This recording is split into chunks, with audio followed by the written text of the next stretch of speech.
Halo semuanya, kembali lagi di channel Lestariken. Kita akan melanjutkan latihan soal persiapan UTBK 2022 Mapel Geografi. Kita sekarang sudah sampai di part keempat ya. Mengingat sebentar lagi sudah waktunya untuk pelaksanaan tes UTBK. Oke, semoga video ini dapat membantu adik-adik semuanya untuk lancar dalam mengerjakan soal-soal UTBK, khususnya Mapel Geografi.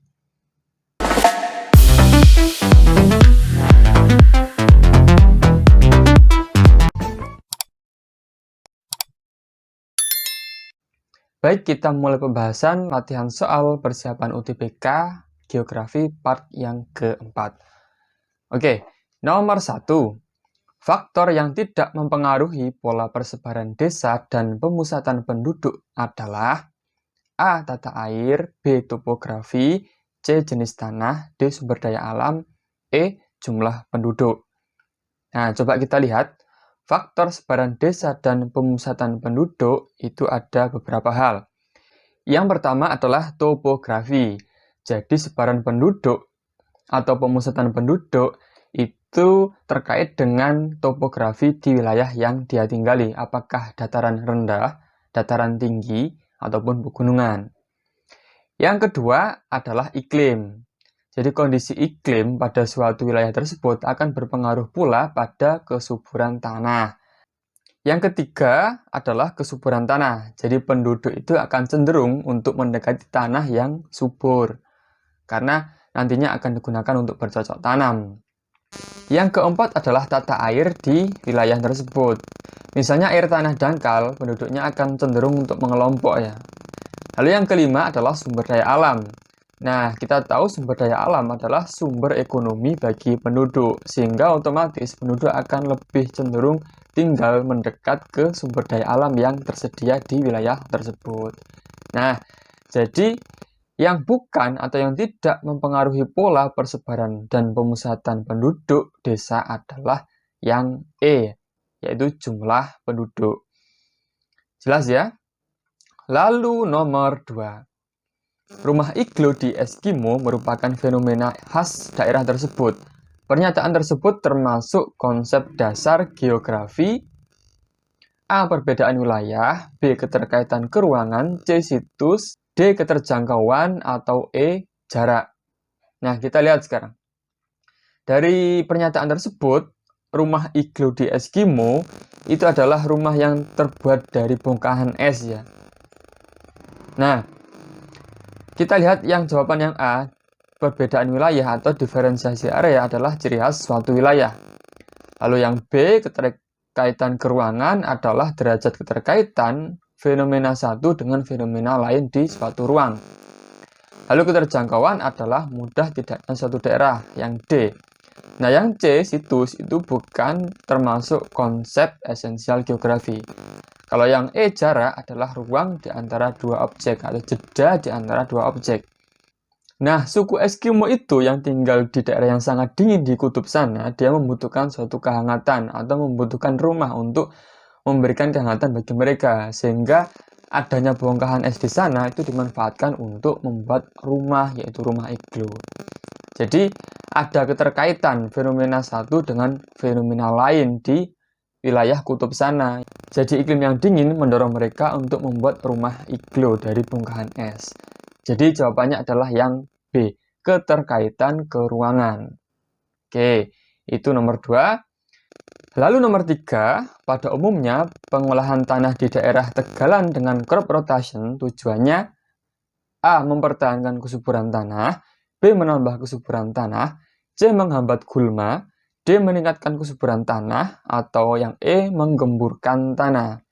Crop rotation atau pergiliran tanaman adalah menanam lebih dari satu jenis tanaman dalam satu tahun untuk mencegah kerusakan tanah.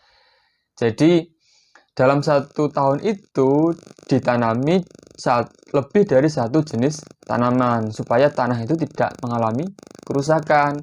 Nah, tujuannya adalah untuk mencegah berkurangnya atau hilangnya unsur hara di tanah tersebut, sehingga ditanami lebih dari satu jenis tanaman.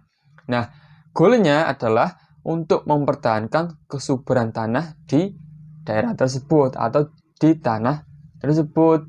Nah, jika tidak subur, maka kedepannya akan mengganggu kestabilan penanaman atau mengurangi produksi pertanian. Oke, jadi jawabannya adalah yang A, mempertahankan kesuburan tanah.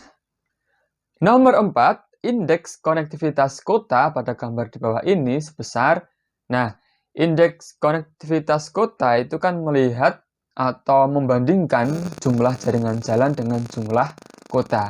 Kita lihat gambar di soal, itu kan ada 1, 2, 3, 4 kota ya, ada 4 kota.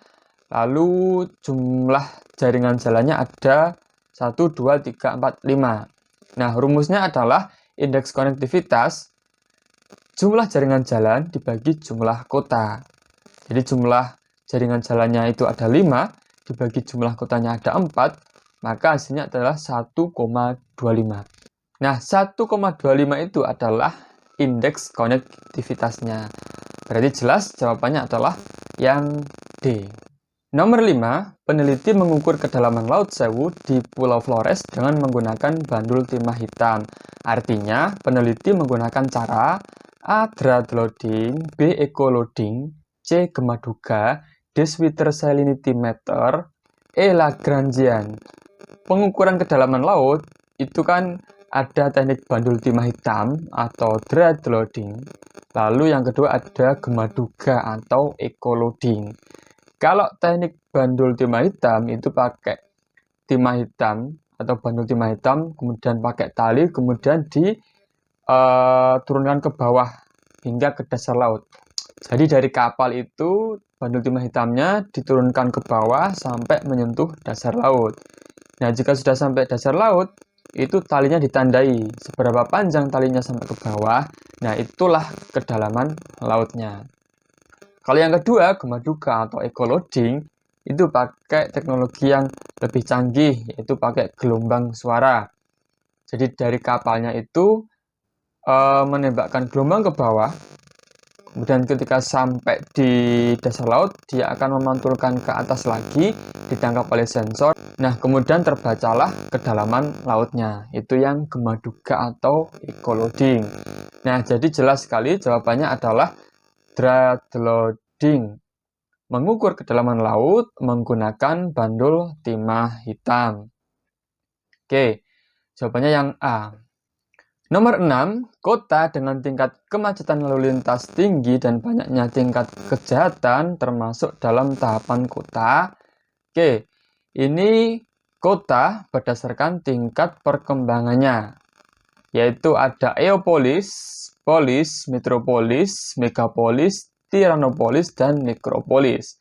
Kalau Eopolis itu adalah awal kehidupan kota ya. Jadi suatu wilayah yang berkembang dan sudah disiapkan untuk menjadi kota. Kemudian dia berkembang nanti menjadi polis, yaitu suatu kota dengan ciri kehidupan yang masih agraris, tapi dia menjadi pusat keagamaan dan pemerintahan ataupun kebudayaan juga. Lalu nanti berkembang lagi dia menjadi metropolis, yaitu kota besar ya, kota induk dengan ciri ekonomi yaitu sektor industri. Dan dia berkembang lagi megapolis, yaitu beberapa kota metropolis yang berdekatan, kemudian dia membentuk jalur perkotaan yang sangat besar. Nah, kemudian setelah itu, setelah megapolis, ada tiranopolis, yaitu kota yang sudah mengalami kemerosotan moral. Nah, di situ terjadi kerawanan sosial, konflik, kriminal yang tinggi, kemacetan, kerusakan lingkungan di segala sektor, dan sebagainya. Sehingga istilahnya kota ini adalah kota yang kritis, menuju kehancuran ya dia. Lalu, nekropolis yaitu kota yang kehidupannya mulai sepi atau menuju kehancuran ya, atau kadang disebut dengan kota mati. Jadi setelah puncaknya tiranopolis terjadi kerusakan di segala sektor, di segala bidang, maka akan menjadi nekropolis atau kota mati, ditinggalkan oleh penduduknya. Jadi soalnya adalah tingkat kemacetan lalu lintas tinggi, banyak kejahatan termasuk dalam tahapan kota. Oke, jelas ya, tiranopolis. Jawabannya yang D. Nomor 7, pernyataannya daerah yang mempunyai pola aliran radial sentripetal merupakan daerah potensi banjir. Oke, ini jawabannya berarti dia benar ya. Pernyataannya dia benar.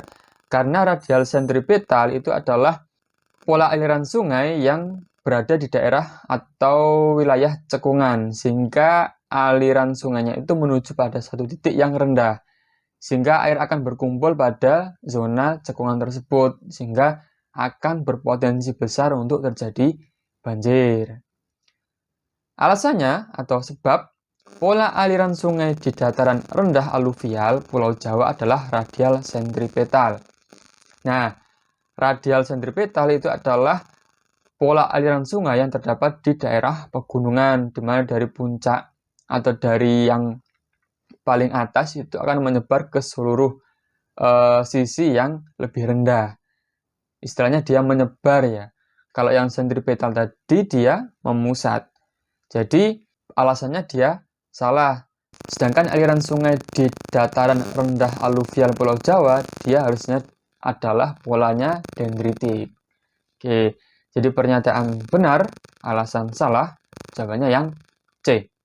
Nomor 8, kenaikan suhu global telah berdampak pada kenaikan permukaan air laut di seluruh muka bumi. Benar ya? Global warming pada intinya adalah naiknya rata-rata suhu global, yang nanti berdampak pada mencairnya es di kutub, sehingga menyebabkan naiknya muka air laut. Nah, kita lihat penyebabnya atau alasannya. Peningkatan suhu bumi terjadi sebagai akibat tutupan lapisan es di kutub utara dan selatan berkurang. Nah, ini salah ya. Harusnya tutupan lapisan es di kutub utara dan selatan berkurang itu adalah dampak, bukan akibat. Karena peningkatan suhu bumi itu adalah penyebab yang mengakibatkan tutupan lapisan es di kutub utara dan selatan dia berkurang atau es di kutub itu mencair. Jadi jawabannya pernyataan benar, alasan salah, maka yang C. Nomor 9. Menurut tahapan proses produksinya, pengelompokan industri dapat dibagi menjadi. Nah, ini industri berdasarkan proses produksinya. Ada dua ya, ada industri hulu sama industri hilir. Kalau industri hulu adalah industri yang mengolah bahan mentah atau bahan baku menjadi barang setengah jadi. Contohnya adalah industri lembaran besi dan baja. Lalu yang kedua adalah industri hilir, yaitu industri yang tahapan produksinya mengolah bahan setengah jadi menjadi barang jadi. Misalnya adalah dari lembaran besi menjadi industri pipa ataupun seng ataupun lainnya. Jadi jawabannya 1 industri hilir benar, 2 sekunder salah, 3 hulu benar, 4 industri primer dia salah. Yang benar adalah 1 dan 3. Berarti jawabannya yang B. Nomor 10. Bagian pulau yang memiliki bentuk peneplain adalah. Oke, kita pahami dulu. Peneplain adalah dataran rendah yang hampir rata karena disebabkan oleh pengikisan yang berulang-ulang.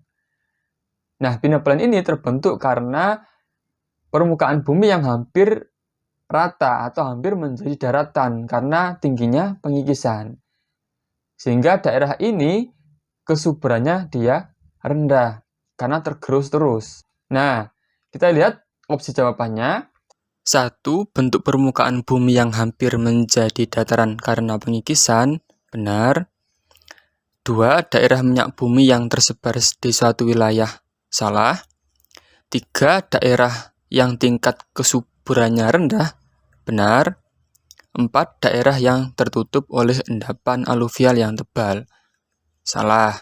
Oke, yang benar adalah 1 dan 3, maka jawabannya adalah yang B. Oke, itu adalah ulasan latihan soal UTBK Geografi part 4. Nantikan kelanjutannya di part 5 sampai seterusnya. Oke, tetap semangat adik-adik semuanya untuk mencapai hasil yang maksimal dalam UTBK tahun ini. Semoga semua impiannya dapat tercapai. Oke, itu dari saya. Tetap semangat dan sukses. Oke, sampai jumpa lagi.